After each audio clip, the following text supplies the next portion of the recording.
not gonna make it bigger. Okay, Yeah, there you go. let's try this. Is that better? Yeah. Okay, so what we've got here is, and please forgive me because I used Donald Duck and Lisa Simpson and various other people. So this is just to show you how this should be signed out. So if you're working maybe Monday, Wednesday, Friday, not that anybody will be doing that, but what I've done is I've done 1 week, Monday, Wednesday, Friday, the second week, Monday, Thursday. So the date is the 4th of September, and you're in at 8 o'clock, you're out at 16:30. Petty poop. Notice I've used military time. Nobody knows what that is. Everybody comfortable? Do they know what military time is? Yeah. A 24-hour clock? Yeah. Yes, yes, Yeah. okay, so 0800 to 16:30. Now, why I put 16:30 is that some departments will count you'll get 30 minutes for lunch. That's And some people will count that as hours that you've worked, some people will not. mm-hmm. So if you're working 8 hours and they don't count it, then it'll be 16:30. Does that make sense? Yes. Okay. So then what you do is on Monday, you go to one of the therapists and say, can you please sign this? So you get it signed on Monday, same on Tuesday, same on Wednesday, so it's initialed. And then on the end of the week, you have to get a signature. Does that make sense? By same person, does it matter? No, doesn't matter. Okay. Doesn't matter. Whoever you're working with. The idea is that you'll have a preceptor of record, who is usually the chief therapist. But any one of the therapists that you're working with will also be a preceptor. So any of them can initial, any of them can sign. Now, in some departments, the chief therapist will say, I'll sign all of these, which means you have to go to the chief therapist and have her sign it, or him sign it. But that will come later, okay? Anybody get any questions on the timesheet? Let me just do it this way. Is the chief therapist usually a woman? Not necessarily. Okay. Actually, they're, at the moment, they're about half and half. Interesting. So this is getting ahead of ourselves, but this is the end of rotation clinical objectives evaluation. So this is all the stuff that we need the therapist to initial. So you'll notice that appearance is 5 points. Student wears clinical attire as stipulated in the dress code. So we've given this person, whose name is Lisa Simpson, 4. So it could be that perhaps they didn't like the way she was dressed, but it's still within dress code. So maybe her hair wasn't quite back far enough, or they didn't like the way it was back, so they took off a point. Did they tell you that? Discrimination. Oh yeah, they will, but still, they still have to give me Like that Mallory's idea. on. Is that based on the facilities policies or our Our program? policy. Okay. Our policy. They all know our policy. Okay. Now, the idea is that anybody with hair down to here, further than that, will tie it back or put it up, Okay. male or female. I'm gonna start going bald again. So The It doesn't military have to made be me tight. bald. if you see That's therapists probably fine. in the department with their hair down, that is not my problem. You are my problem. We still have to Hopefully you wear won't be my hair. problem. Okay, so this is attendance, so they've given her 5 points. So student at present in clinical area when scheduled without absence or tardiness, makes sense. So she's been there. Shows attitude, shows receptivity to suggestions or corrections, exercises self-control and demonstrates interest in assignments. So they've given her 4 out of 5. That could be that perhaps she asked too many questions.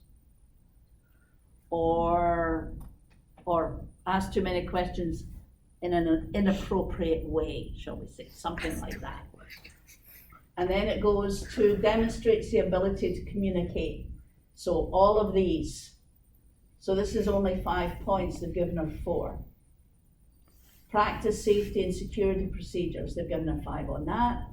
Recognize and respond to emergency situations, 5 on that. If you don't have an emergency situation, they may manufacture one for you. So recognize, practice infection control. Deliver a planned course of radiation therapy. This will be not on your own, this will be with help from the therapist, obviously, or you helping the therapist. So they've given her 13 out of 15. 10 points, clinical progress of the patient undergoing therapy and provide patient care and comfort. So that's 5. So the student accomplished the tasks set for her and managed to complete her competencies in a timely manner with little aid from the therapist. So.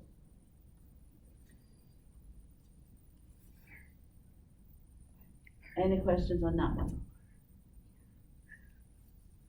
Okay. So this one is clinical orientation objectives. This one you will fill in each time you go to a new department. So if you're, for example, in one of the departments in Georgia, and then your next assignment is one of the centers in the city, then you'll have to do more than one of these. So, clinical orientation. So this is basically where everything is in the department. So they will show you where, or discuss the patient flow, where the treatment units are, the simulation room is, nursing area, front desk, physics department, physician's offices, patient waiting room. So they want to get, this is a tour of the department. Okay. Major components of the treatment unit. Do you know what the gantry is? Do you know where the collimator is? Do you know where the console is? What the table is? You know all that stuff, right? You know all that stuff now.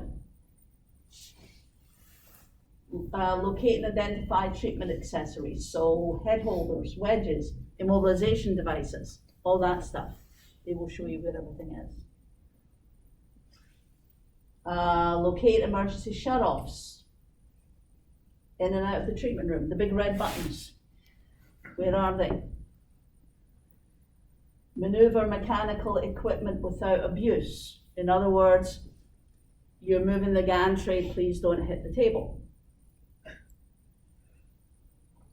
Demonstrate methods of interrupting treatment during simulated emergency situation. So they're not going to ask you to hit the big red button because that's damaging to the machine. What would you do in this case? Just like we're doing here. Okay. Pretend. Would you just hit the off button to stop the radiation, or would you hit the big red button because it's unsafe? Identify location of the crash cart, if they have one. If they don't have one, is there an emergency tray? And list the procedures for calling a code. Each department has a different code, a different way of calling a code.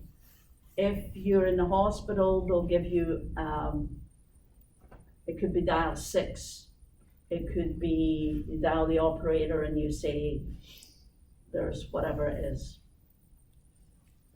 If it's a standalone center, it might be a 911 center. Demonstrate how to process a film, that probably will not happen. So we'll have to take that out. Identify areas of patient chart, locate diagnosis, stage, history, prescription, monitor units, and cumulative dose. And routine treatment rooms, supplies, and restock. So you know where the clean laundry is. You know where to get swabs, you know where to get whatever you need in the room. That's all on the tour. So at the bottom it says, student was shown all of the above and understood all of the information. At the bottom you'll see two signatures. The therapist with her initials, a designation, and the student and the date. That should be at the bottom of all of them. What's the T stand for in the parentheses? RTT, Yes, I can't remember. registered therapy, registered technologist therapy. Okay. So if you're a radiographer, it's RTR. If you're Nuke Med, it's RTNM.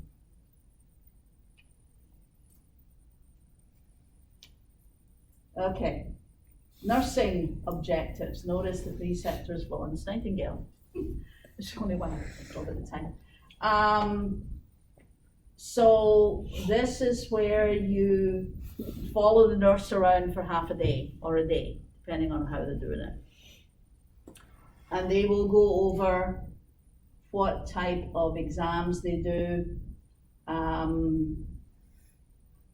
maybe ask you questions, give you the option of asking questions, that type of thing. So perform vital signs, determination, temperature, blood pressure, pulse, and respiration. Lab values, they'll tell you which area to look in the labs. Greet patient and place him or her in examination room. Know and identify medications commonly used for patients undergoing radiotherapy. That will be in pharmacology next week and the week after. Assist physician and nursing staff during exams. So you'll basically stand on the side and watch. If necessary, they may get you to do something. Demonstrate knowledge of infection control rules and procedures, which you all know, right? You know what to do in infection control. Knowledge of understanding of nutritional needs of cancer patients. Everybody knows about that, right? Okay. We'll maybe go over that in review. Types of physical exams done for various cancers, for example, head and neck, gynae, lung. So what would we do for head and neck cancers? What kind of exam would we do in the review room? Has anybody been to a head and neck physician? No? A Navy one. It's a little different. It's not saying that. No.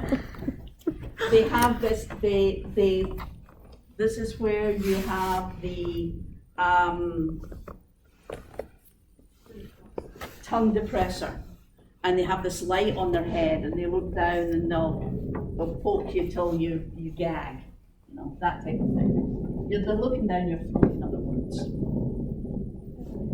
What about gynae?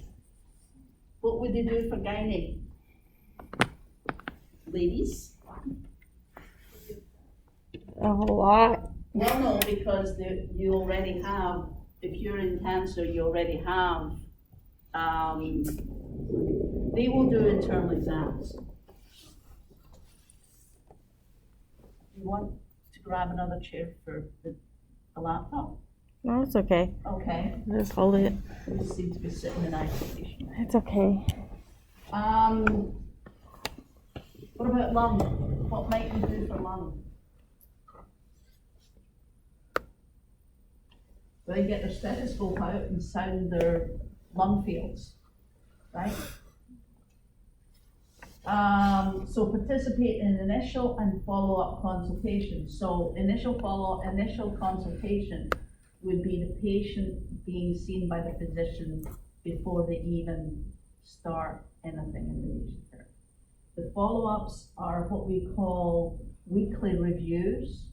The patient is seen by the physician at least once a week. All of the patients are seen at least once a week. And they'll go over how they're feeling, if there's any side effects, if there's anything to talk to the doctor about, et cetera, et cetera, et cetera. Recognize common side effects of radiation therapy, such as erythema, telangiectasia, and mucositis. And participate in patient education procedures. So if the patient, obviously, if the patient's starting to get red, you have to recognize that. If the patient is having a sore throat, you have to recognize that. They may tell you, or they may just have difficulty swallowing, and you recognize that, okay? Patient education procedures. Usually the nurses do a patient education talk to the patients before they start treatment. So you want to be in on that, to see what they're actually telling the patient. So you know when you're treating the patient to begin with, you know what the nurses have told them about what's going to happen. You may have to expand on that. You may have to politely disagree with the nurses, depending on what they told you about. And again, the preceptor with their initials, and the student and the date. It has to be a minimum of an RN. No nursing assistant, no medical assistant, has to be at least an RN. And all of the departments have RNs. Treatment competency. So this is the meat of what you're going to be doing. So this one, student's name, the date when you're doing this treatment competency, the facility, in this case 21st Century Oncology, the preceptor, the clinical experience course number, which in this case is 2833, which is, you will be going into 2832. That's the one you'll be going into. So procedure type is abdomen, IMRT. The equipment used is going to be varying. Elekta is Philips. So if you have an Elekta, you can put Philips or you can put Elekta over here. Energy use, in this case 15 MV.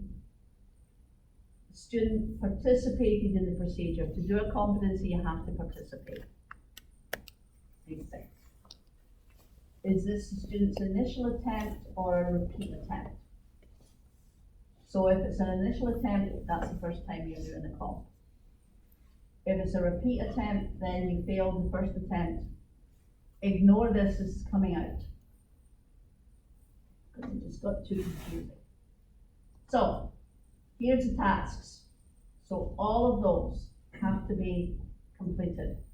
You'll notice that this is an error, okay? So we basically, normally what you do is you just tick, if it's competence, if the competency is appropriately done, then you just do tick, all the way down. However, there's no wedge in this one because it's an IMRT. This is a physical wedge. So I accidentally did that, so I crossed it out, initialed it, or homered it, initial it, and put NA. If the department does not allow you to activate the machine, which some of them don't, then you put an NA over here. And some people do a little note at the bottom saying due to departmental policy, this is not allowed.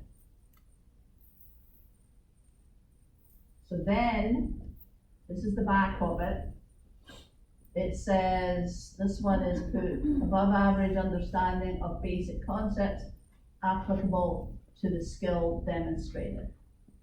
And in performing procedure, was slow and deliberate in carrying out the designated steps.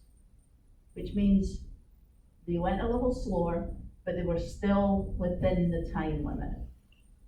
Because if you have a patient that you have a 15-minute slot for, and you do a competency beautifully, accurately, but it takes you 25 minutes, your competency is not approved because you didn't do it in the time allowed.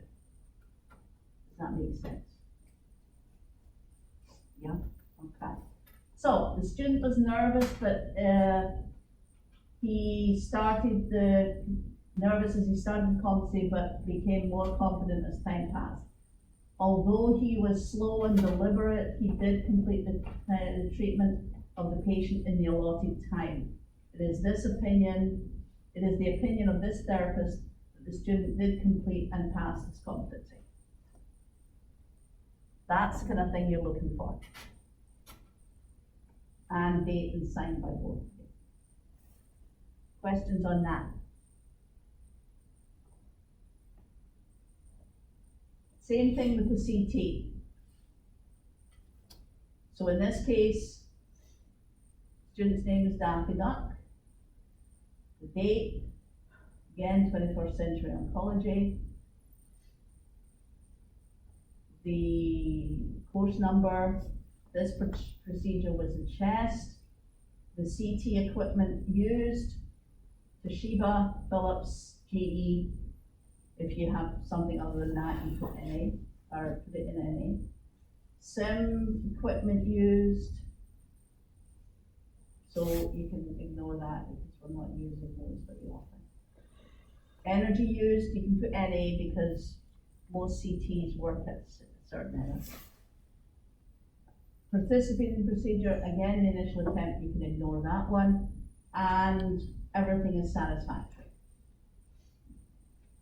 And again, above average, was slow and deliberate. Does know how to carry out this technique, but was nervous regarding the competency. However, the procedure was carried out in a deliberate but competent manner. Okay. So this is different. This is treatment unit objectives. So, locate and identify major components of the treatment unit. Cite the location of the emergency off devices, circuit breakers, extinguishers, and first aid equipment. Emergency procedures to follow if the treatment unit fails to shut off. Assist therapists in warm-up procedures. All of our machines have to be warmed up before the treatment starts in the morning. It can take anything from 15 minutes to an hour to warm up the machines, to get them ready for treatment. Identify the type and energy of the beams emitted. Identify D max. Review treatment prescription prior to calling patient. Identify treatment as palliative curative. Identify patient by armband, photo, or by questioning. Refer to setup instructions, photos, and prepare room. Greet patient on arrival. Explain exam to patient in a professional manner to gain cooperation and provide emotional support. Assist patient to and from the couch. Properly and safely secure all blocks and treatment accessories. Assure patient and treatment unit correct setup. Keep patient draped for modest state when possible. Observe patient at all time. Properly set control for treatment and monitor unit accuracy. Correctly record cumulative dose. Assist in taking portable images, in this case. Ensure that necessary skin marks are maintained. Questions? Okay. So, the student has successfully completed the assignment. All of the tasks were completed without the intervention of the therapists. The patients did ask questions which the student was unable to answer because of the level of her training, but she referred the patient to the therapist, which was the correct thing to do. If you ever get asked a question by a patient and you do not know the answer, don't waffle. Tell them, I'm sorry, I'm just a student, I don't know that. Let me get someone who can answer that for you. You go to the therapist and you say, Mrs. Smith is asking me a question, I don't know the answer to, can you come and talk to her? Or worse to that effect. Okay? Never give a patient incorrect information. If you're not sure, don't tell them. This is now, all these things, you've got basically another year to do. So don't panic about doing all these immediately. Okay, so this is a brachytherapy clinical experience record. So in this case, our student name is Minnie Mouse, and she's MD Anderson. The diagnosis of the patient is CA cervix. The stage is 3B. Anatomical site of implant is the cervix, because sometimes the diagnosis is not the site of the procedure. Procedure performed, where is it? In the OR?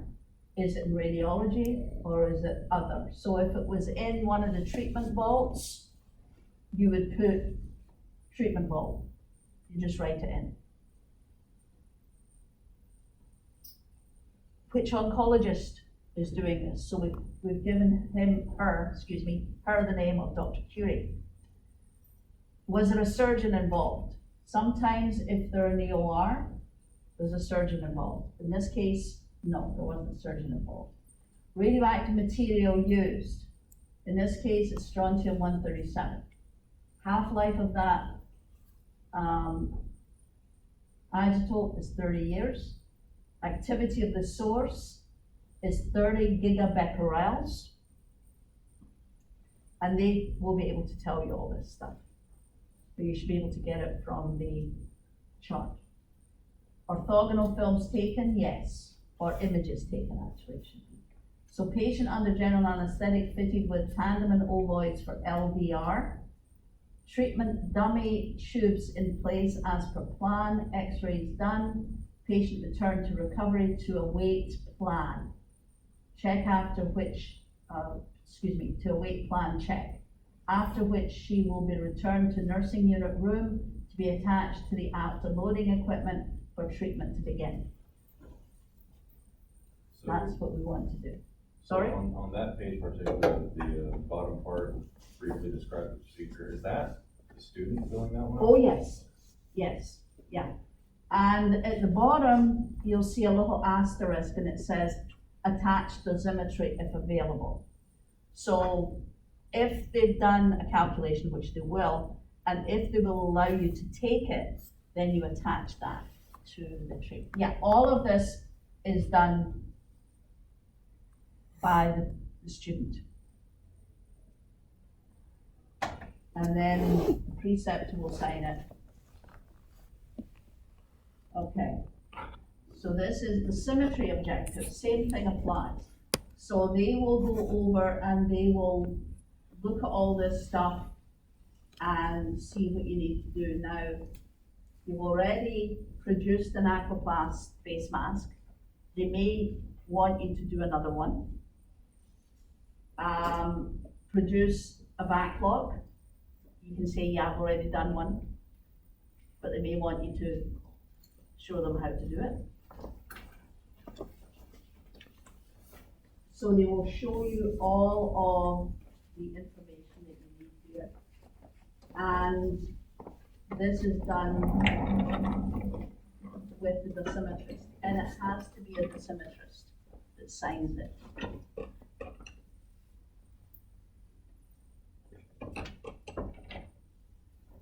So the last couple are for you, or the last one is for you. This is a 3-page one, I've only done 1 page. But this is called the Student Competency Procedure Tracking. This is for you guys. This is, you can date all of the procedures that you have done to date. And when you're finished with these procedures, you will have completed all of the competencies and procedures that you need to do.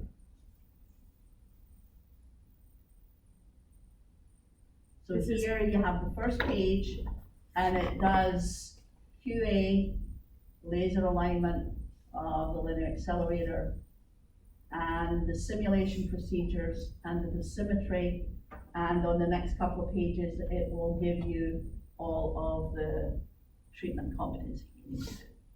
Is this completed in 1 semester or? over the Oh, no, entire- this is, Okay. this is for the rest of your no, this is for the rest of, all of this stuff that I've told you.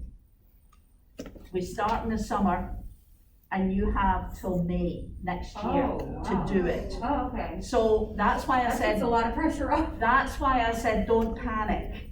Yeah, okay. You have the rest of this, the rest of the program to do all these. Okay, great. I'm not expecting you really to do too many competencies in your first, couple of weeks in clinic, because you're still getting used to it, right? Mhm. Okay, so no, this stuff is for the rest of the program. So everybody breathes a sigh of relief, right? Yes. Okay, okay. I will send you these just so that you have a copy of them.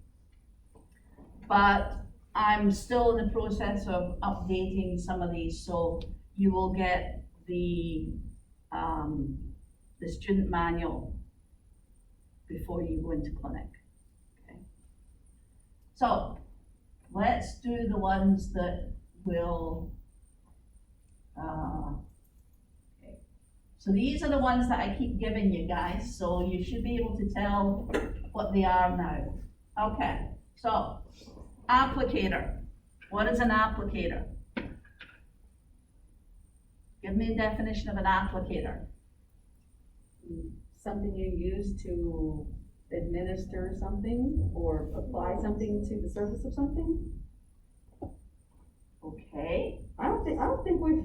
yes, we have, we've gone through these, this is the 3rd time you've gone through these. Oh, So what is in radiation therapy, what is an applicator?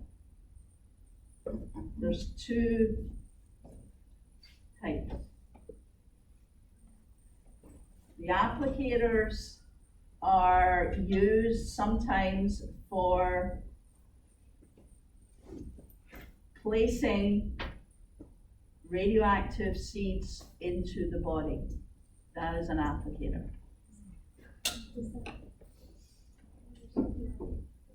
So, a device you hold, a device used to hold a radioactive source in place during brachytherapy. Or a device that is used to position some type of external radiation therapy in alignment with the patient. So some people call electron cones electron applicators. Yeah. So that's 2. Questions? No? Okay. So there is an electron applicator. And we'll get to the brachytherapy one. If I say blocks, what does that mean? No. Sarah? Yes, but it could also mean shielding, any kind of shielding, okay? But yeah, in that case, it would be Sarabande blocks. For pieces of metal alloy, Sarabande can be used to shape the radiation beam, in most cases for electrons. And here is an electron beam, which is this one, the bottom one, is an electron cutout. And the upper one is an electron, photon blocks. Boost. If I tell you the patient is having a boost, what does it mean? Extra dose of radiation, okay, Administered after the regular dose. after the regular dose. Anything else? Doesn't the oncologist call for it, after further treatment? If there is Yeah, somebody's looking yeah. at it besides anything else. So is it usually the same size as the normal treatment, or is it smaller? Really small. That's the thing you have to remember about boost. It's usually smaller. So it would be a smaller added field size. The dose is added to the fields, the dose already given. So additional dose of radiation that is given after the initial course of radiation to enhance tumor control. The boost area is usually smaller than the original. So this is a patient who were treated the breast, and the smaller area is the boost, and if you look real closely, you can see that there's a little bit of a scar inside of that red area. Everybody see the scar? Okay. So the blue area is the original treatment volume, which we could give 5,000 to, for example. And then the boost, in this case, probably is an electron, which we may give another 1,000 to.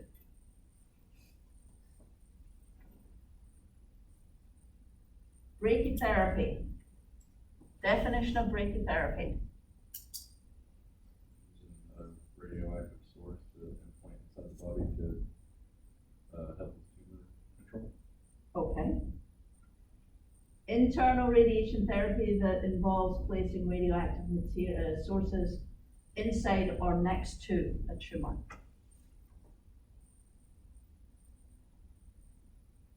So this is a brachytherapy. The one on your left is the AP field. The one on your right is a lateral. And the, I didn't bring my pointer, but this would be the applicators here. So this is the tube, these are the ovoids, and this is the applicator, and the same here. So you can see that. Okay. I touched the screen. Okay. I have to remember not to touch the screen anymore. Okay. So if I mention something called clinical trials, what would that bring to mind? Hmm? Testing As far as radiation therapy goes, sorry? like testing and treatment. Testing a new treatment. Okay, yeah, that would work. Studies that test new cancer therapies. So the normal treatment might be chemoradiation, and radiation going 4,500 in 20 fractions with one group of chemo. The new therapy might be 4,000 centigrade with a different chemo drug to see which one's best. IGRT. Image guided radiation. Okay, but what does it mean? Like using like CT or something before you treat. Okay. I'm bad at explaining. That's We okay. take the CT image right before treatment and then we use the CT image during. Yeah, so the idea is with IGRT is that you use whatever you're gonna be using, whether it's CT, MRI, ultrasound, whatever you're gonna be using, it has to be done on the treatment bed immediately before treatment.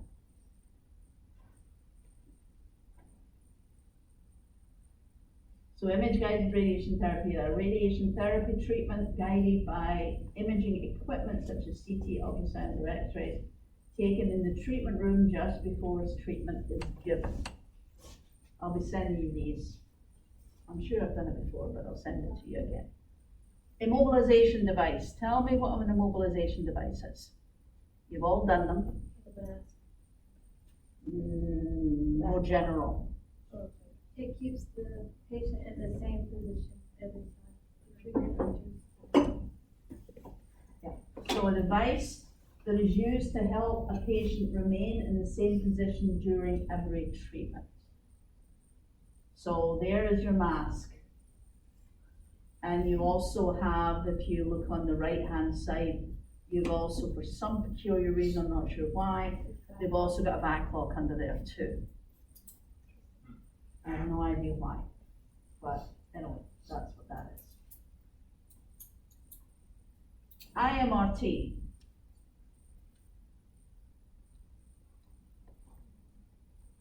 What is IMRT? I know it's intensity modulated radiation therapy, but the more exact definition. Can anybody give me a little more on what IMRT is? Exactly.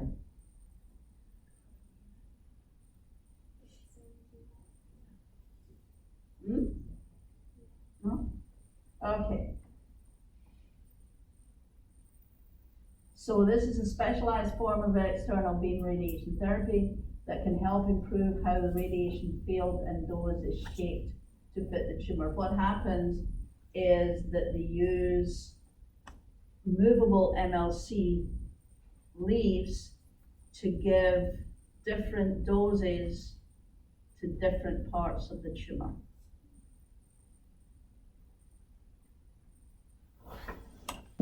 So a patient comes in and says, what do you call this machine, linear accelerator? What does that mean?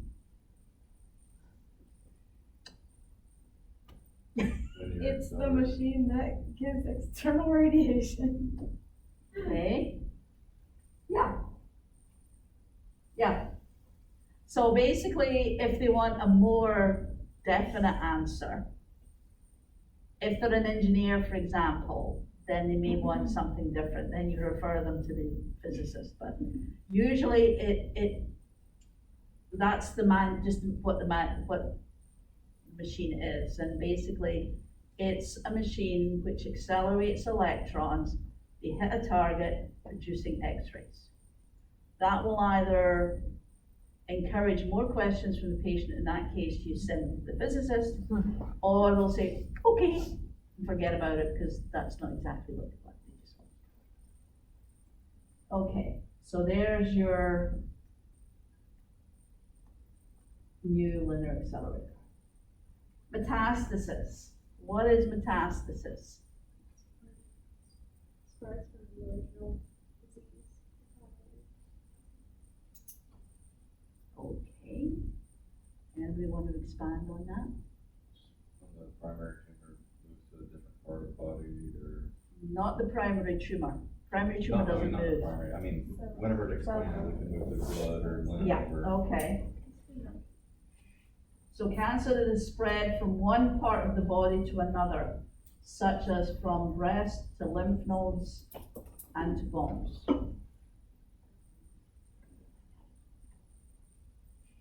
So this one is a patient who is breast cancer and has lung mets. And the little white dots that you see, are the little white circles, are all lung mets. Lung metastasis, so, yeah. And she also has bone mets, because you can see some of them are in the scapula. Okay, tell me what MLC is. What is MLC? Multi-leaf clover. Yeah. But I need a little more than that. It moves little tiny little leaves to make the shape of whatever you're treating. Okay, reasonable. Okay, part of the linear accelerator that is used to shape the beam, and you can go on and say, there's fingers, and you can actually do this. So this is what the leaves look like in the machine on your left. And each of these little leaves have their own motor, and they move them in and out. For a static, what they call a static fields, the leaves are moved in and they stay there. For dynamic treatments, which would be IMRT, the leaves come in, start at this shape, and then they move all the time throughout the treatment. And you can see that this is, yeah, you can see my cursor here.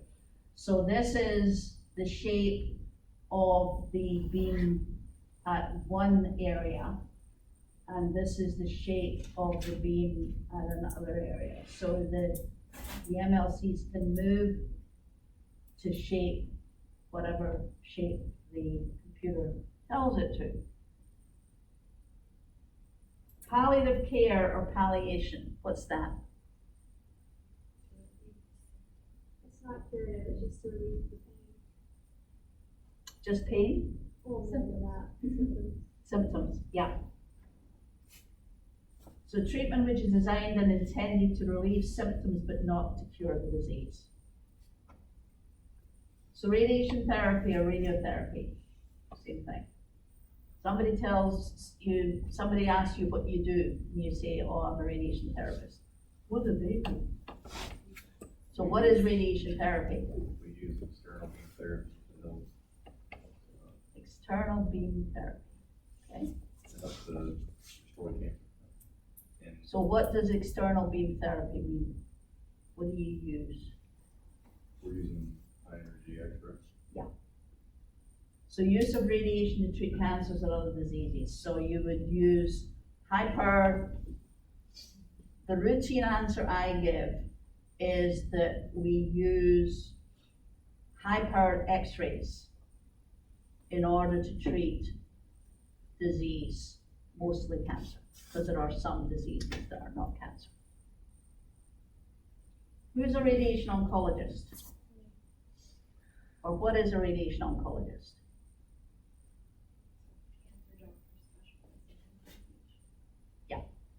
A physician who specializes in treating cancer patients by radiation.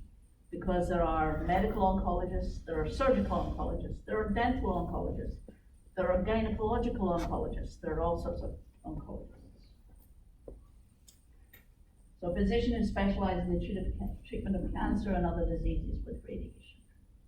What is simulation as far as radiation goes, radiation therapy goes?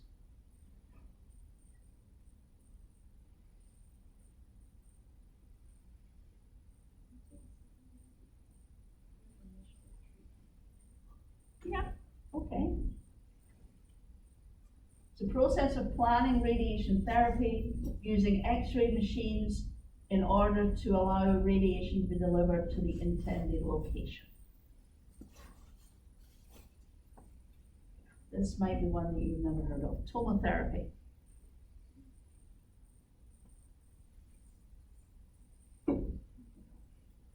No? Okay.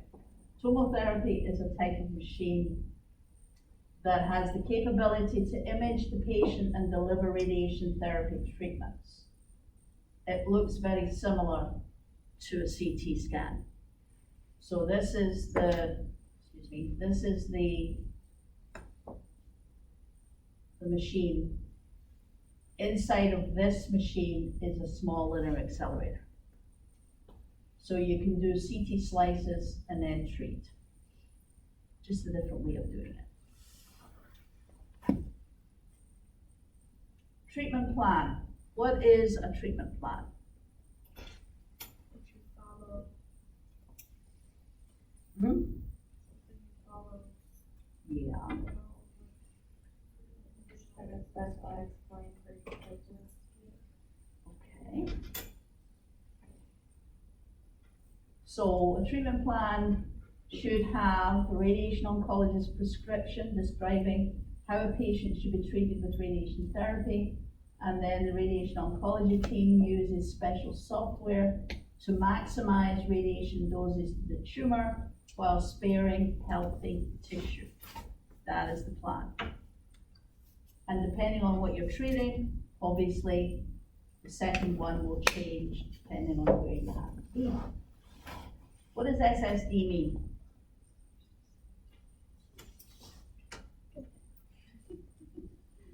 Go ahead. SSD? What? What is it? Source to skin. A little more than that.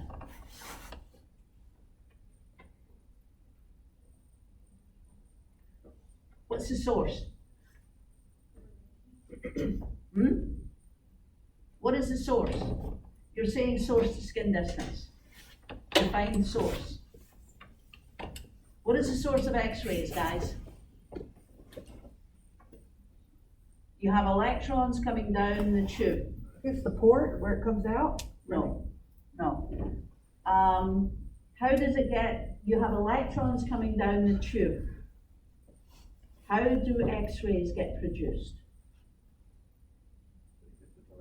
They hit the target, the electrons hit the target, produce X-rays. So where's the source of X-rays? Target. The target. So the source to skin distance is a measurement from the target to the skin. And what is it on normal linear accelerators? 100 centimeters. The source to target distance, or the source to skin distance, distance from target or source to the skin in centimeters. And in most linear accelerators these days, it's 100. Okay, you know what's coming next. SAD.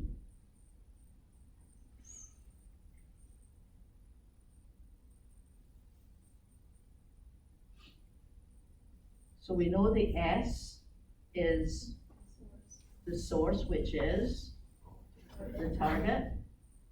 So what's the A? axis. What is that? I believe it's the tumor. Pardon? Is it the tumor? The tumor, yeah, okay.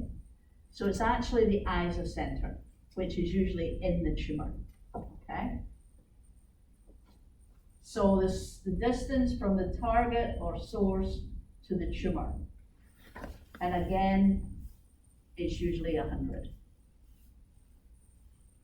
So having said that, define isocenter for me.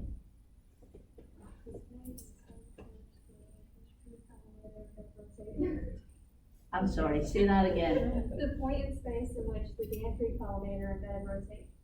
That's correct, yeah.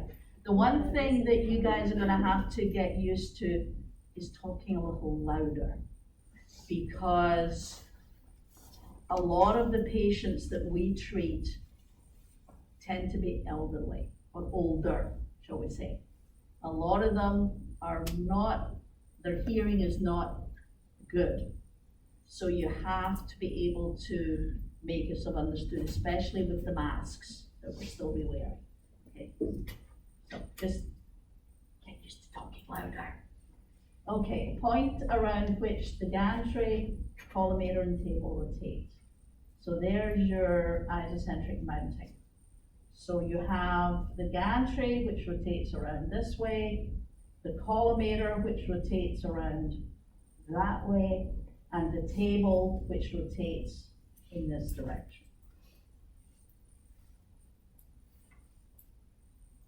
code beam CT.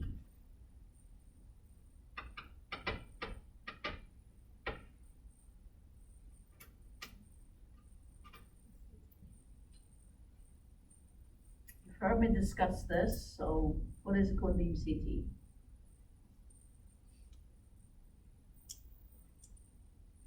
Anybody? Okay. A CT slice integrated into the treatment machine used to set up the patient, usually done on a daily basis to verify the tumor location in conjunction with IGRT. It's the same, that's what cone beam CT is used for, is IGRT. Okay, and this is our ovarian beast with the KV imager out. This is the KV head, this is a KV imager.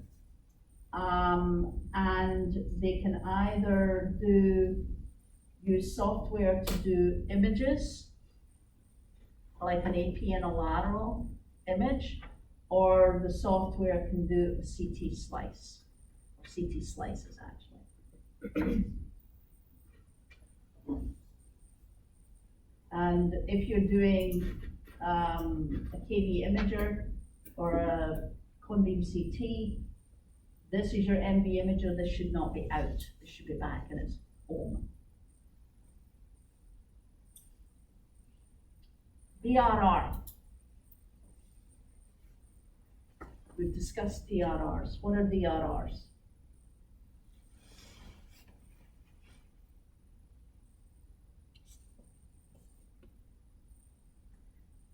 Digitally reconstructed radiographs. Does that ring a bell? The new person, that blank with ours. Digitally reconstructed radiographs. So these are radiographs reconstructed by the symmetry from this planning CT, and usually an orthogonal pair, and may be used as reference images for clarification of weekly portal images. While we're on the subject, what's an orthogonal pair?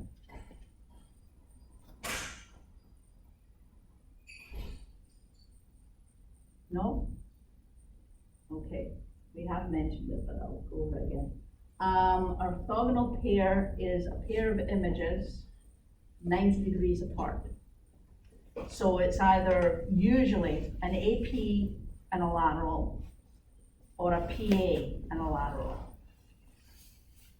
And that's used to check position of your patient. So here is, on your left is a DRR, and you can see the MLCs here and here and here and here, and the red is your tumor, and some nice kind dosimetrist has put in the carina for us here. And here is a portal image. You can see the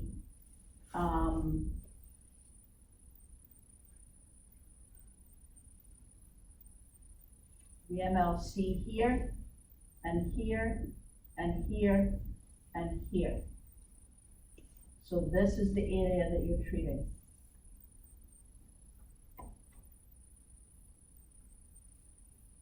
So fractionation.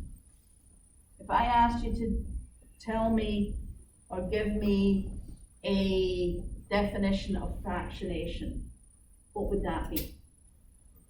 The dose per day over a given time. Okay, that's reasonable, yeah?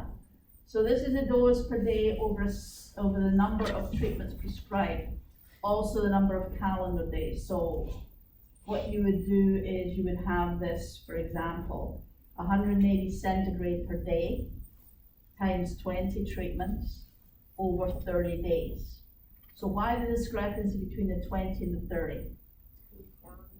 There's weekends. Weekends, yeah. So those are calendar days. So we only treat Monday through Friday normally, but the treatment is given over 30 days, and those are what they call it, lapsed days. So a collimator. What is the collimator? You've all moved it. What is the collimator?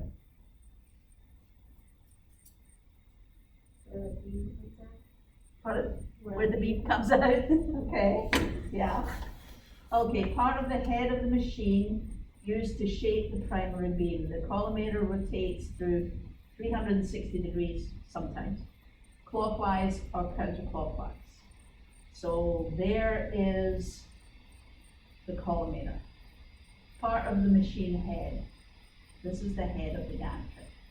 So part of this is the collimator. Couch indexing.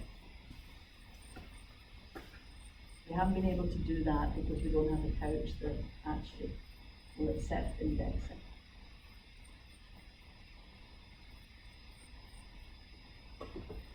Okay, so couch indexing is a manner of location or locating immobilization devices so that they are locked in place and aid in the positioning of a patient on a daily basis. So these are indexing bars, and if you look on the back of one of our back locks, you'll see two little holes.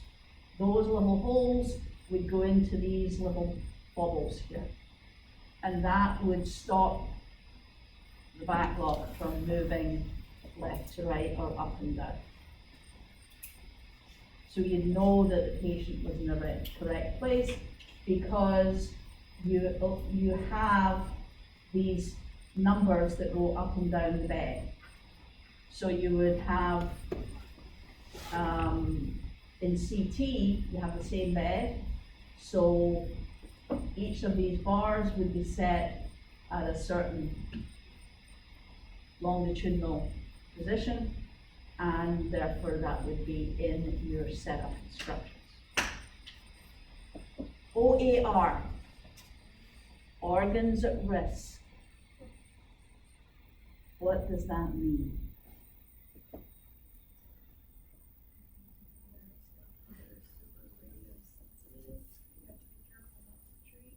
Okay, yeah. These are the organs which are located inside or close to the treatment volume and need to be protected from the total dose given to the tumor. If it's outside of the volume, then you don't want to treat them at all. If they're inside the volume, then you have to find a way not to give them the full amount of dose. Radiosensitizers.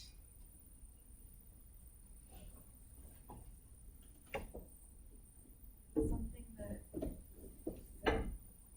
gives uptake of radiation, like it more sensitive. Okay. Yeah.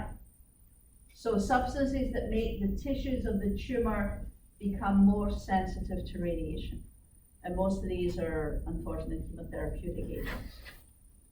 So respiratory gating. I don't even think I've mentioned that. Okay.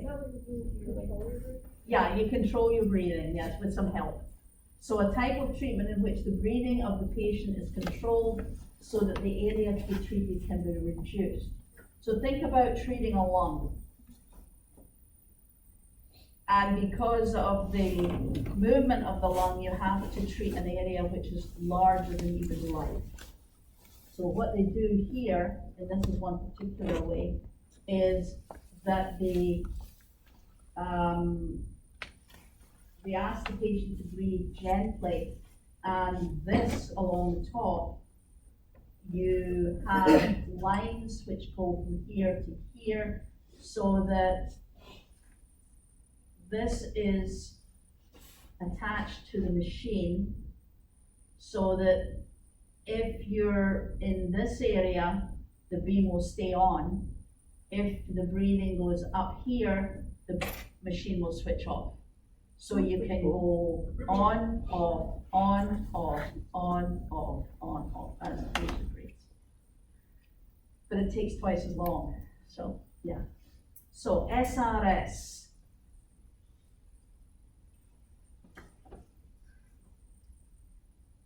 this next two I have to give you.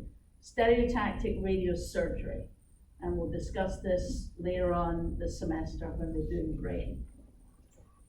SRS, stereotactic radiosurgery, a technique that is used to treat a patient, normally the brain, where a very small volume is treated using a large dose in one fraction. So, very small volume, large dose, one treatment. So you have to get it right the first time, because there's no going back. So this is basically what it looks like. So these are small areas, and they can be as little as 0.5 centimeter. So you have to treat them, or even less than that.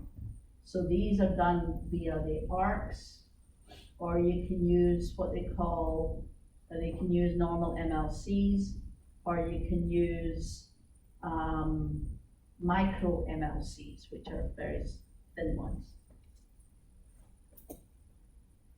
So in that vein, what do you think SBRT is?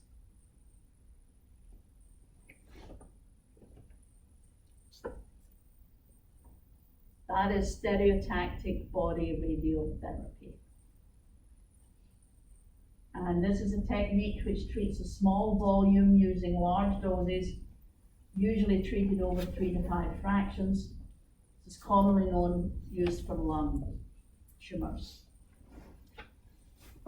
So this is, it looks evil, doesn't it? But anyway, this is, for want of a better phrase, saran wrap.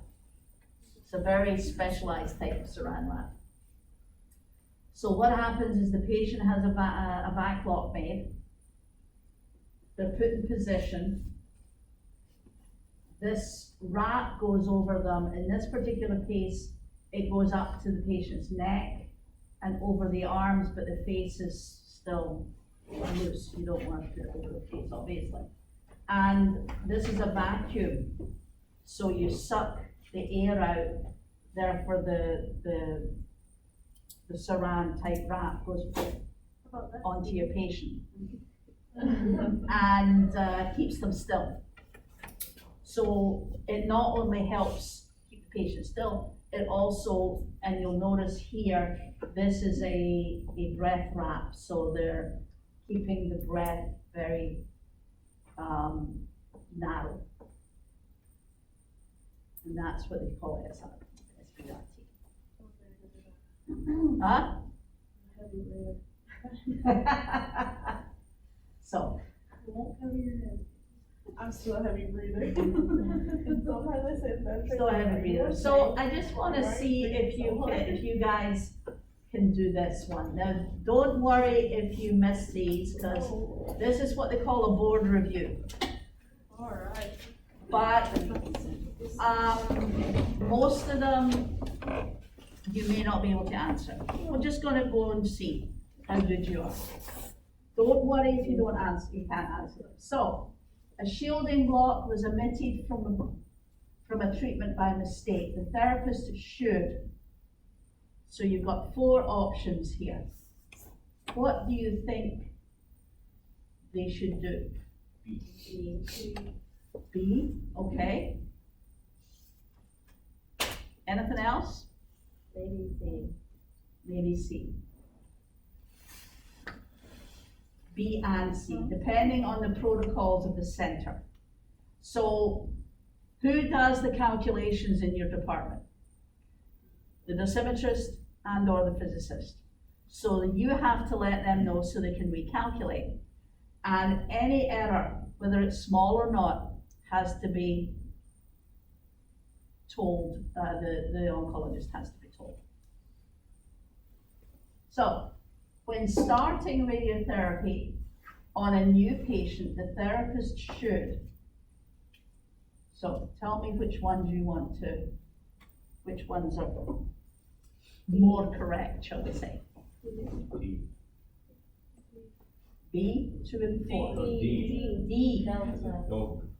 3 and 4, okay.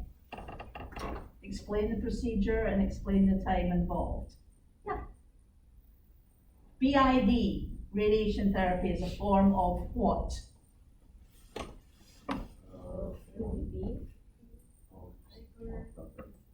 B, but isn't B. What? B? Yeah, B, hyperfractionation. So you're giving them more than the normal. What's BID? Mhm, okay.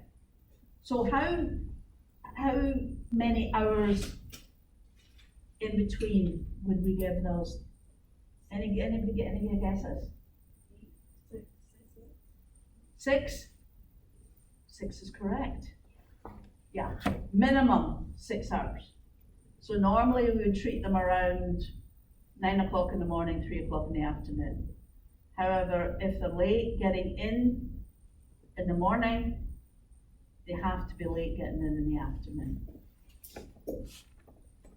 Radiation therapy, which of the following refers to materials whose interactions with radiation mimic those of tissue? D.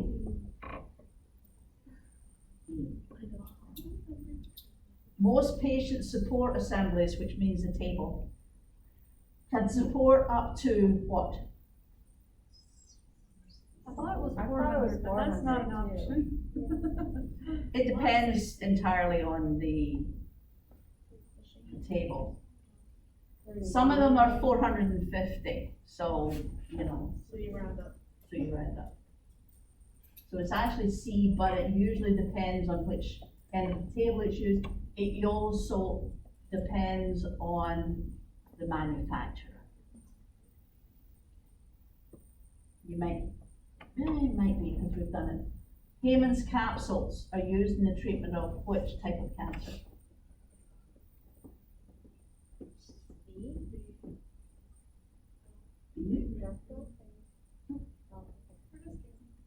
Yeah, I don't know that one.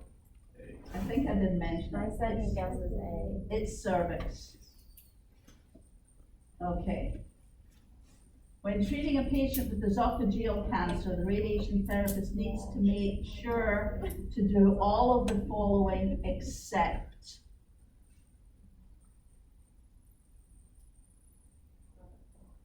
B. Esophageal. B. Yeah. B? B as in Bravo? Yes, ma'am. Um, Yeah. So you're gonna check the oral cavity? uh, For esophageal cancer. for reaction. Esophageal? I wouldn't see, especially.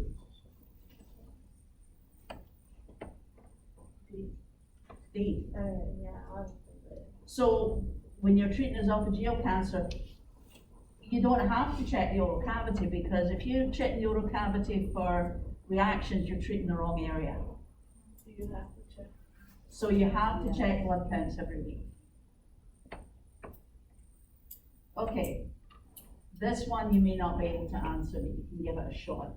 A therapist might perform a trial run on which of the following? And by a trial run, it means move the machine around to the area that will be treating and without the patient obviously being there.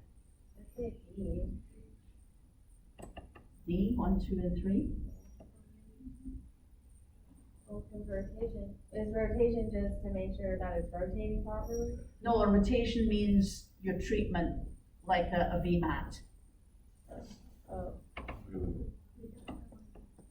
I mean, maybe you just wanted to. You might not check for. So it's A. So 1 and 2.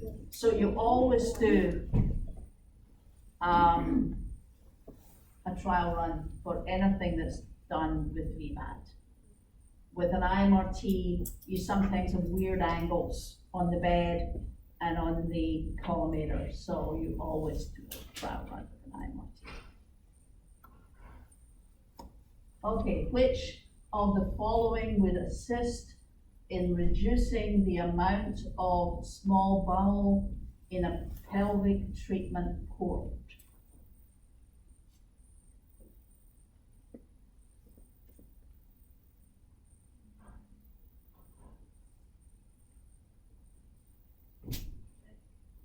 Nobody? What? Anybody? Take a guess.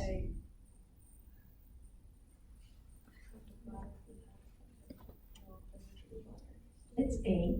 Okay.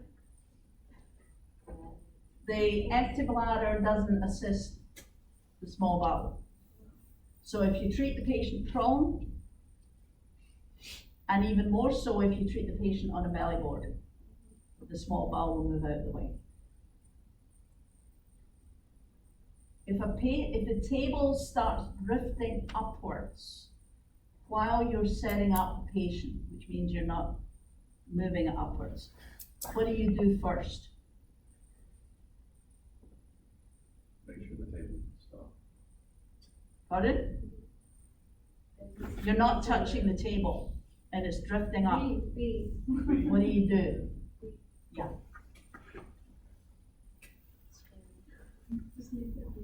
So you guys want to move a little further that way so you can see a bit better? It looks as if you're craning your neck. Is that better? Yes. Okay. Which of the following is not used to treat patients in radiation therapy? D. D, delta? Delta. Yeah. Why not? Because it barely even goes through the paper. Right? Okay, so which of the following will occur if the door to the treatment room is not fully closed and then you want to treat the patient?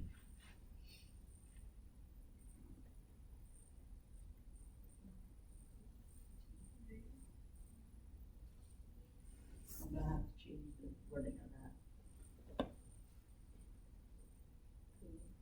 Going D. You're going D as well. Yeah. If the door is not closed, the machine will not switch on. All of the following are considered patient communication devices, except Probably C. Yeah. So, what about the window or mirror? Is that a communication device? Why not necessarily? Why would we have a mirror or a window? So that we can see the patient, Pardon? so that you can see the patient. But we have TV cameras for that. it can malfunction. If they malfunction, you don't treat. I feel like seeing the patient directly is probably better than a If camera. you have, say, a superficial machine, and you're treating with a superficial machine, you can have a window. And therefore you can see the patient can see you. In one of the departments I worked in, we had a small window, like about 4 inches by about 12 inches in the treatment room door. And we had a maze, so the door would be here, there was a corridor here and a corridor here. The treatment room would be here, or the treatment machine would be there. So what we did was we put a mirror in the corner. So if you looked through this door, you could see the mirror, and in the mirror, you could see the patient on the bed. That was a backup if the audio-visual went down. But theoretically, you always have the audio system and the TV camera. If one of the other one doesn't work, you don't treat. Okay, all of the following are considered safety devices except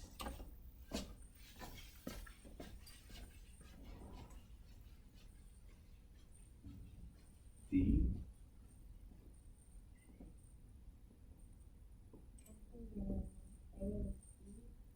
A or B. Actually, I think it's A. I haven't been treatments, yeah. So what, basically, a limit switch is a switch that stops the machine from giving more treatment than it was set for. So that's a safety device. The mechanical distance indicator is a piece of metal with a grade on it so that you can check that your ODI, which says it's 100 to the bed, is actually 100 to the bed. So that's not a safety device. Okay.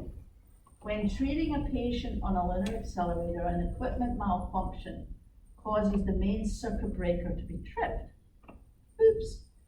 The therapist should do all of the following except.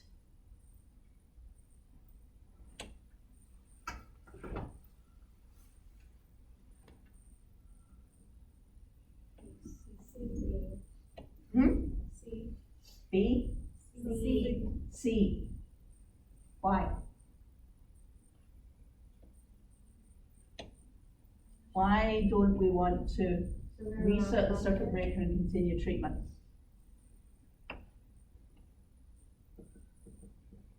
There's a malfunction, you want to make sure everything's good. So you will, however, reset the breaker. You get the patient off the bed, you shut the door, physics is called, make sure everything is good. Then you reset the circuit breaker, but you have to do some checks on the machine before you let the patient back on. So the patient is always out of the room when that happens. When treating a patient using the correct wedge, the wedge fault indicator lights up. The most probable cause of this malfunction is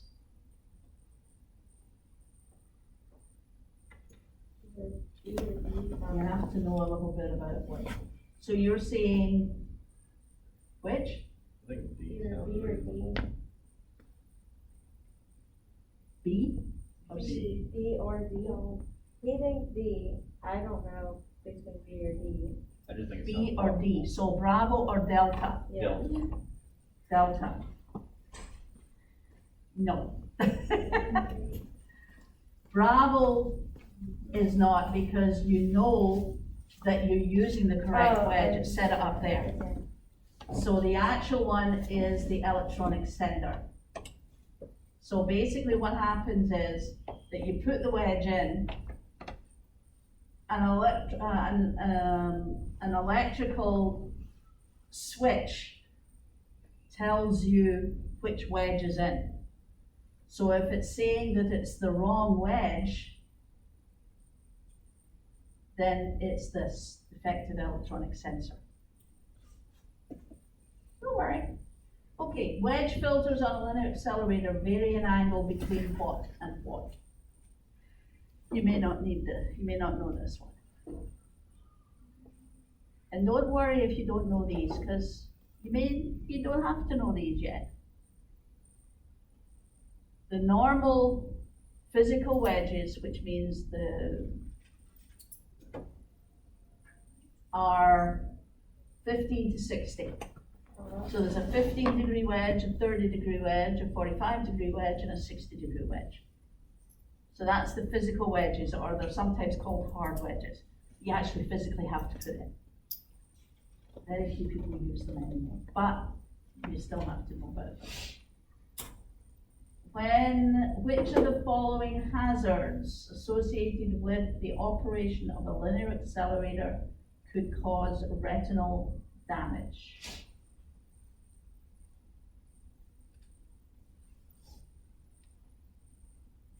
Okay.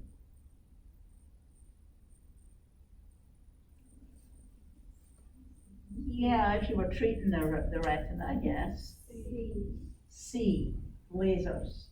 Yeah, you don't want to have the patient looking straight into the lasers. It wouldn't cause retinal damage immediately, but if you're doing it for 40 fractions, it can do. Okay, power failure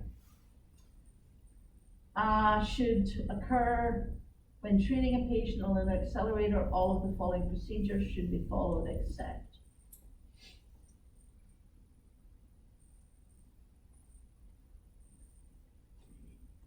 Same thing as last time. This one is D. Okay, all of the following are functions of the light field. So you've seen the light field. So what is it? What are the functions of it? Except, there's the odd person out there. C? Charlie? Yep.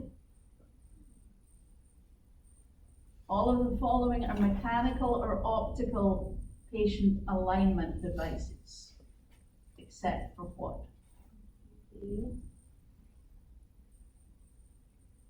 Yeah, D.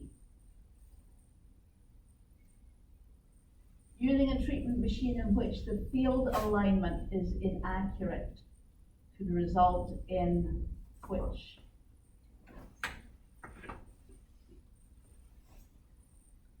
So the field alignment is inaccurate. Sorry? D? C, Charlie? Charlie, okay.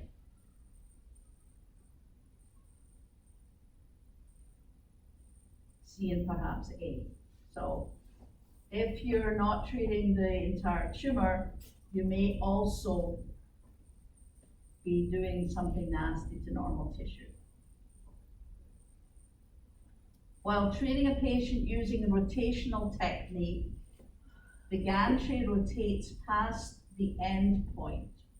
So you're doing a rotation and the gantry goes past where it's supposed to stop.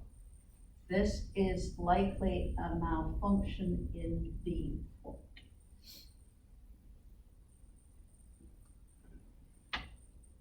Don't overthink it. Limit switch. You've got gantry, it stops at the limit switch.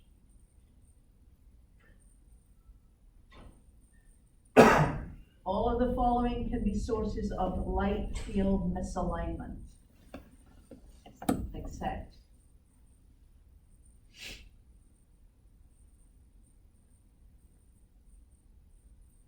again, don't overthink it. C, Charlie? No, Or, okay, Delta. delta. The light bulb has nothing to do with it. The alignment of the light bulb, however, does. So misaligned collimator, the gantry rotation, the mirror angulation, because the mirror has to be angled at a certain point. But the fact that you don't have the correct light bulb in has no possible. Anyway. To determine the optical distance indicator is accurate, the reading should be compared to A. I just told you about this one. That was A. Mechanical distance indicator, yep. Treatment chart is a legal document that must contain all of the following except.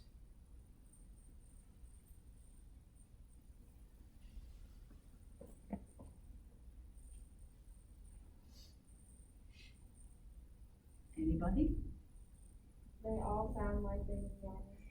Maybe, does the address not have to be on there? No, that is a, no, that needs to be on. Yeah. Patient's age doesn't actually need to be there. I just figured The like, date of birth maybe, okay. but not the age. There's a subtle difference.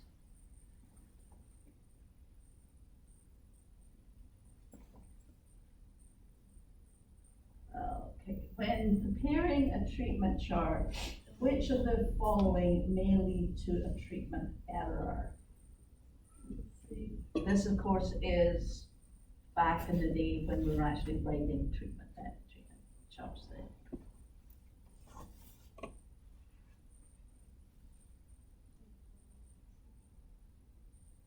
Charlie. Charlie? Daily treatment records should be checked for accuracy at least how often? A. Officially B, once a week. You look it over every day, but you should have it double checked, or someone should check it at least once a week. Whole body casts or backlogs are effective in the treatment of whom? Whole body.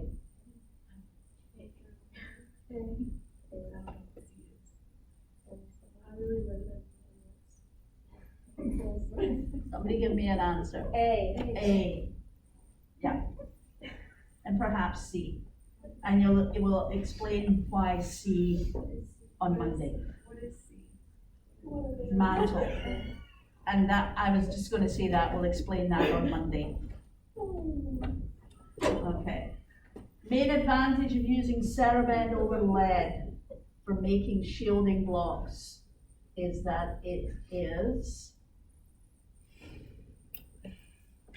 as we know, Cerabend is an alloy of lead. Why did we stop using lead? A. Okay, I'll take that, yeah. Anybody else got anything? I was gonna say, Safer. Its melting point is lower. It doesn't give off the noxious fumes. B, C. So all of the above. Well, Kind of, yeah, kind of. But it doesn't have an equivalent thickness. so, You need more Cerabend than you need lead. So so. this will probably be a guess. D, Bravo. if I had to guess. No, you need more Oh, Cerabend. An sorry, educated that guess. was D. I was reading that. Yeah, D, yeah. Okay, which of the following can be used for making bows? What the heck is super stuff? A super flap, type called super flap. There's that too. And you'll see it. So there's only one of those that you would not be used for bows. D. It's D. So there's only one you don't use, so the answer is D. There's only one that you don't need. There's only one that you would not use. Yeah, so it's D. Yeah, there's 1, 2, and 3. So you can use rice, you can use gelatin. Is it uncooked rice? Like Jello? Yes. Like cook up some Jello? No, gelatin. You can use uncooked rice, uncooked tapioca also. You can use water. You can use a super flap, which is, you can use wax. You can use beeswax or anything like that. Okay. The most frequently used beam modifier to produce the desired distribution, is what? Ignore this answer. Harley. D. No, I'm kidding.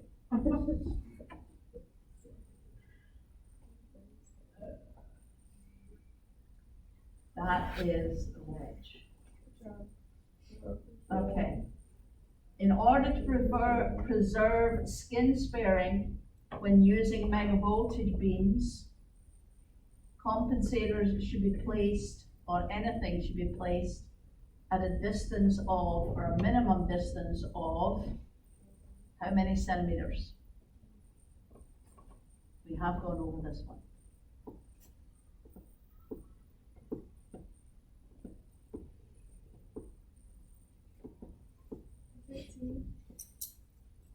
It is D. 15 centimeters. Demonstrating tumor and any other tissue with a presumed tumor is considered target volume, treatment volume, irradiated volume, or hotspot. So you're looking for demonstrated tumor and any other tissue with a presumed tumor. The A? Or B? A or B? It's A. Okay. So, a patient being treated with a mask for base of tongue experiences a 10% weight loss resulting in a poor fit. Which of the following should be considered?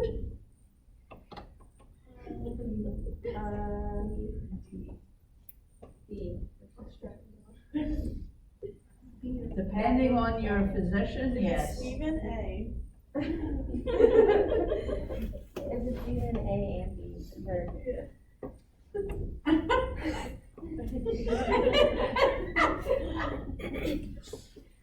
What am I gonna do with you guys? I don't know. She's like, oh, go back and see what that says. Okay, settle down, children, settle down. Okay, which of the following can be used for defining the distance from the radiation source to the patient? Keep going.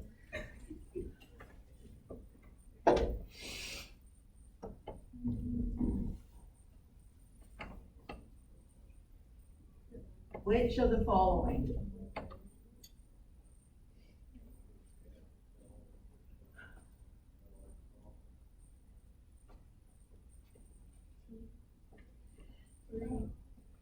Anybody?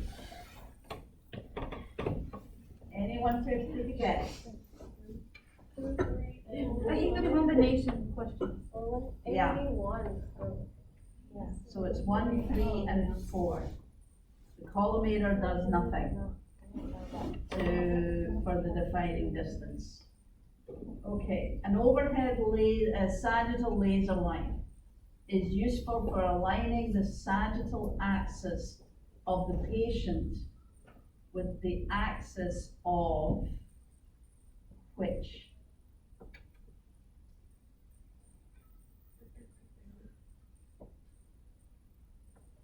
Sagittal is the one that goes right down the middle, right? Or down this way.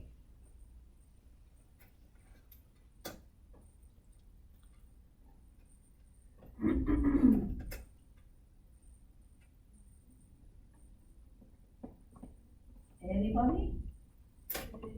Andrew, maybe? Hmm? D, maybe? D maybe? Oh, I said D. B. I don't know why I said you wouldn't table it. Table rotation. Okay. So bolus material is applied to the patient to do what?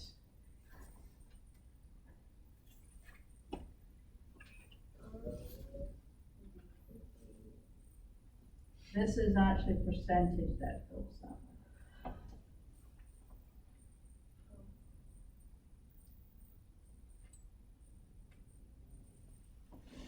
1 and 2, 1 and 4, 2 and 3, and 3 and 4.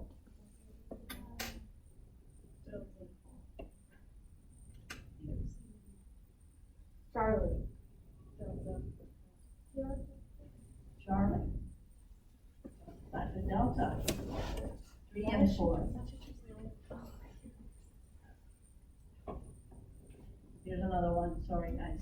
When treating with electrons, which of the following is moved off axis?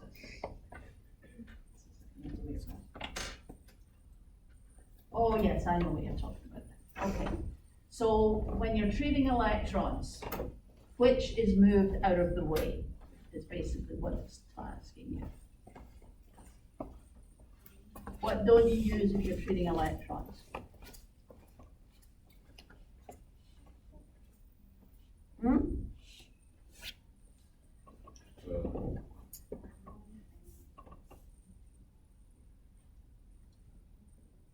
You don't use the scattering flow light? Or do you? Do you? I don't When you're think treating so. with electrons. 3, no, 1 and 3, did you say? I think 1 and 3. So you're moving the target out of the way, you're moving the flattening filter out of the way. With the electrons, if you're treating electrons, you need the scattering foil to scatter the electrons into a beam.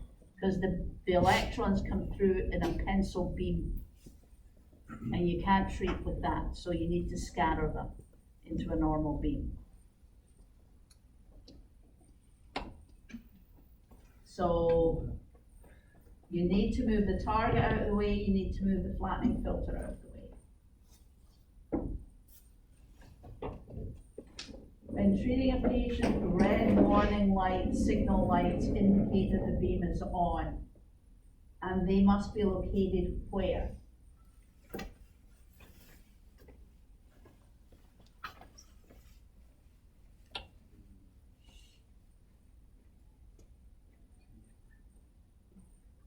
So where are the lights on the machine?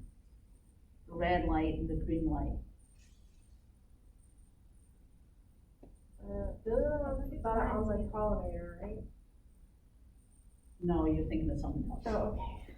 There are green and red lights on the collimator, but that's not what we're talking about. We're talking about when you switch the machine on. You go out, the patient's on the bed, you go out of the room, you shut the door, you hit the button to put the beam on. Where is the red light saying that there is radiation being produced? Definitely inside the treatment I think it's 1 and 2. I'm not and then it would be over the entrance too. I feel like There's one over the entrance to the treatment room. Usually there is not one in the treatment room. So then 2 Because it and would scare the hell out of your patient. So there's one over the entrance of the treatment room. And usually there's one on the control panel to tell you that the machine is on. So that would be B, I think. Wait a minute, 2 and 3? That's B. Okay. A and perhaps 3? Oh. How'd that happen? A is 1 and 2. No, that's not right. That ain't right. That's not right. What does it say? It says A and perhaps 3. So basically 1, 2, and 3. So Two basically- and 3. No, that's not right. That's not right. Okay. We'll have to change that. Okay, so, before activating linear accelerator and giving a treatment, the therapist should visually confirm that the following displays agree with the respective settings. So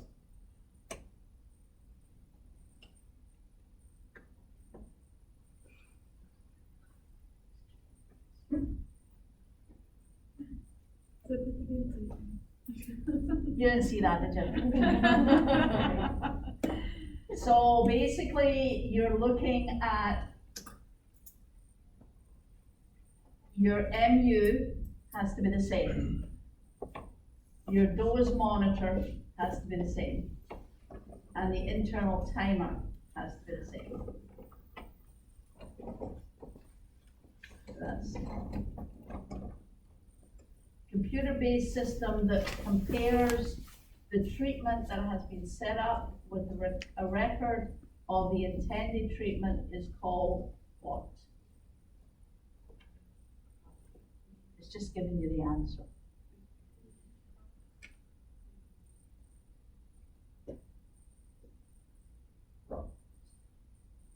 It's B, it's record and verify. Which of the following would be considered a backup system to a closed circuit TV in a linear accelerator treatment room?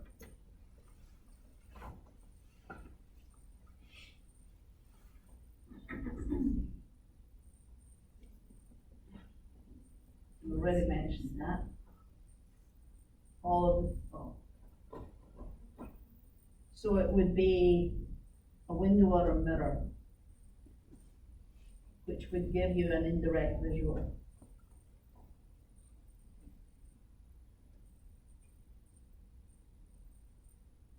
All the following are reasons for monitoring the patient, except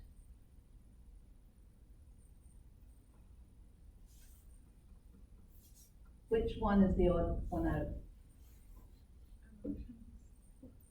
What?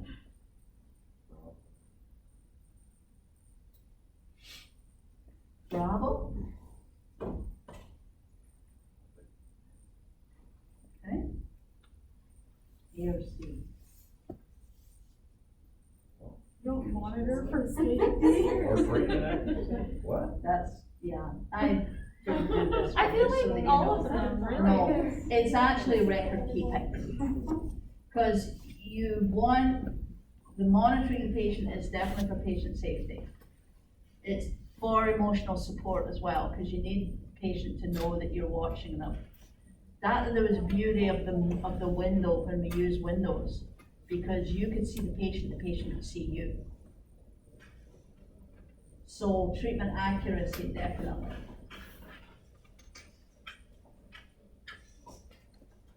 Okay, when viewing a patient on closed circuit TV, which of the following should be in the field of view?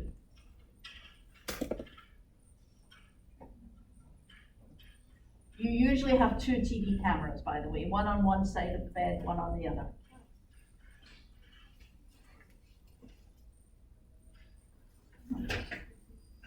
Oh, I heard someone else come in. So which do you think we should be doing? Which areas, which of these areas should we be monitoring? Do you wanna keep an eye on the lasers? Not really, because they've done their job. What about the gantry? Or the treatment bed? You wanna keep an eye on those? I mean, make sure, we I feel definitely like wanna we make sure do. it doesn't, it can't hit the patient. Yeah, if you're rotating the bed from the outside, if you're rotating the gantry from the outside, some departments will not allow you to rotate the gantry from the outside, you have to actually go in. But if you're rotating the gantry from the outside, certainly you wanna make sure that you're not gonna hit as you go around. What about the treatment area? You want a close up on the treatment area with one of the cameras?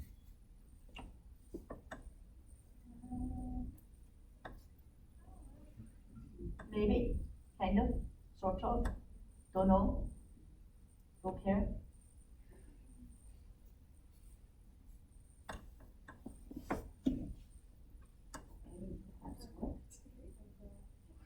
I'm not sure what they've done here. What'd they but- say? Hey, We're what gonna have to go through these and redo I them. said A and perhaps something else. Yeah, Is it perhaps? so you basically want to do the treatment couch and the gantry. And those usually can be done with one camera. If you're wanting to check the treatment area, the one reason that you might wanna do the treatment area is if you have a patient who's not breathing well and you're treating his chest, you may do, a close-up on his chest to make sure he's breathing.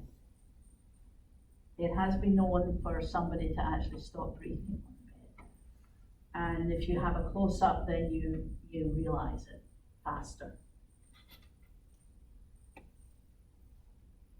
Okay. Patient's radiation treatment must include notation of all of the following except.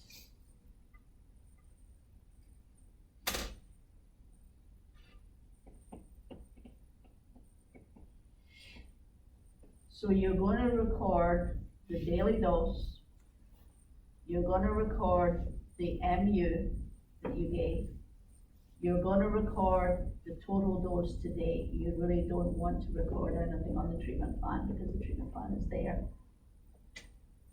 to tell you what you're supposed to be doing. And I hope this one's right. Yeah. Okay. Items which we've just done this, woman. Okay. Items which must be recorded daily in the patient's treatment record. So yes, you wanna record, you don't really need to record the size of the report. The MU, the total dose to date. You wanna do the report. And the tumor depth, you don't need to do. So if I was to guess, I would say 1, 2, and 3 today. So also contains, the treatment chart also contains which of these?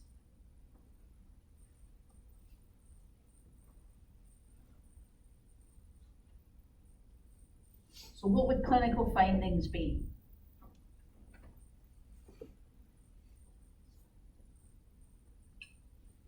What would they mean by clinical findings?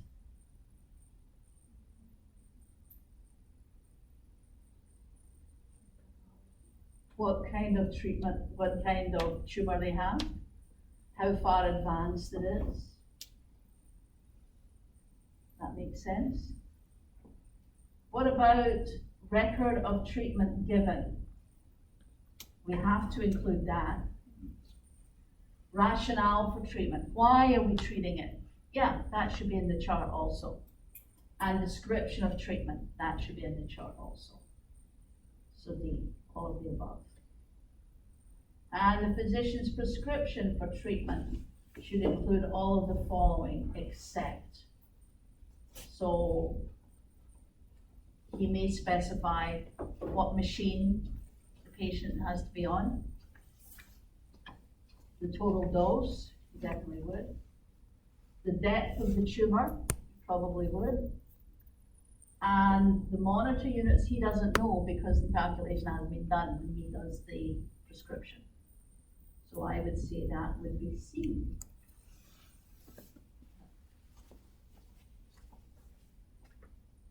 So port film or a portal image is considered mandatory, not only as good clinical practice, but also as what?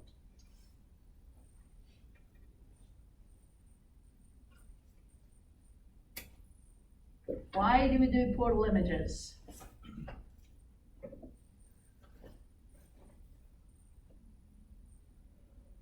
Because the doctor says so.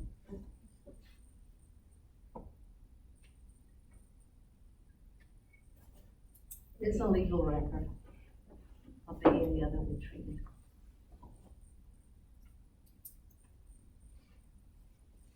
Simulator radiograph. I'm gonna ignore that. We don't use these anymore. The outer covering of the bone is what? Delta, Say again? delta, Delta. Fractures that that result from underlying disease are called spontaneous or Bravo? Pathologic? Yeah.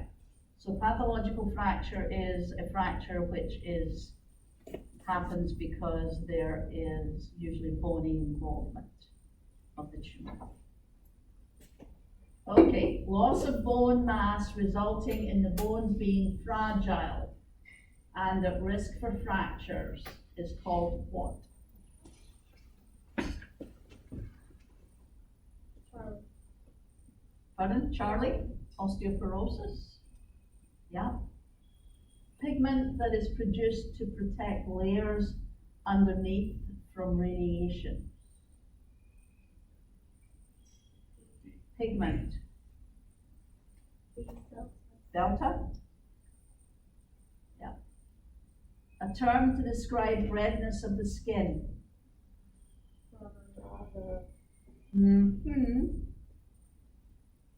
Growth hormone is secreted by which? Growth hormone is secreted by what? B. B. Pituitary. Yeah. Okay. Okay, let's see if we can do this one. Pelvis is treated with 3 fields at 120 degrees from each other. Percentage depth dose for each field is 50% at the point of intersection of the field. If the given dose to each field is 3,000, the combined dose at the intersection of the fields would be what? 3 fields.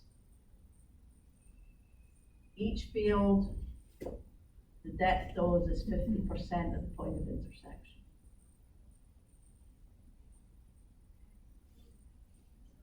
The given dose to each field is 3,000. I'm going Bravo. Bravo. Okay. Yep.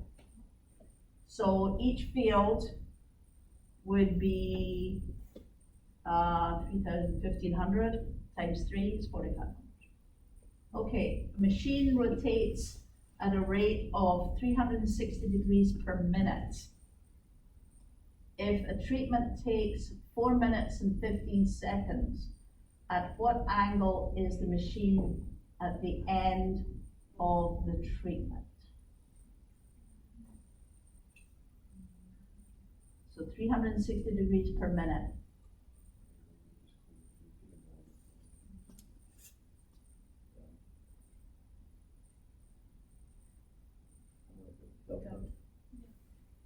Delta? Move. 45 degrees. 15. Delta would be 30 seconds. So you've got, it's 360 degrees per minute. You've got full rotation every minute. So you've got 4 full rotations, which takes 60 seconds. 15 seconds is a quarter.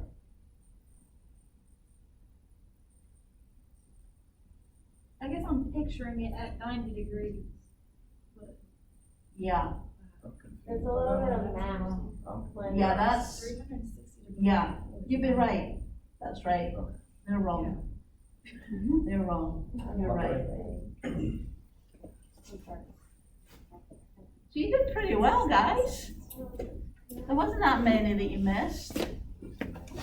I'm gonna have to go through them and check the answers, Calculation. because this is one that is, I stole from somebody. Okay, so, any questions since it's not worth starting the machine, we've only got about 20 minutes left. So any questions you guys have for clinicals, next semester, anything like that? Are they gonna be mean? Pardon? Are they gonna be mean? They're gonna be what? Mean. Mean? Of course not. I haven't worked in 2 years, in like 3 years, so I'm scared. No, they're not gonna be mean. They'll know that it's your first time in clinic, so they're not gonna be mean. And they know we've been studying during a pandemic. Yeah, Last employer has us mean. these guys, remember, these guys have all been students at one point or another. Yeah, but sometimes they forget those things. Yeah. Sometimes people Well, we forget when have they to came remind back. them. I'll be like, tell me about your clinical experience. No, you don't do that, because their clinical experience might have been a hell of a lot worse than yours is. Well, I can assure you, mine was. see, so they were mean. Okay.